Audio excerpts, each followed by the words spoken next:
На огляді електричний вентилятор від Барет, ось такий надзвичайно якісно виконаний. Бачимо, можна направляти тепле повітря куди вам зручно. Потужність його 3 кВт.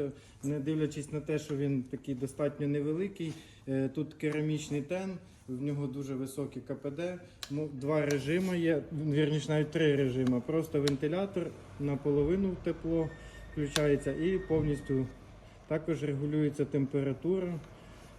Для офісу, для побуту, він більш як побутовий, для офісу, для якихось таких невеликих приміщень, те, що треба, співвідношення ціни, віддачі і якості взагалі ідеально.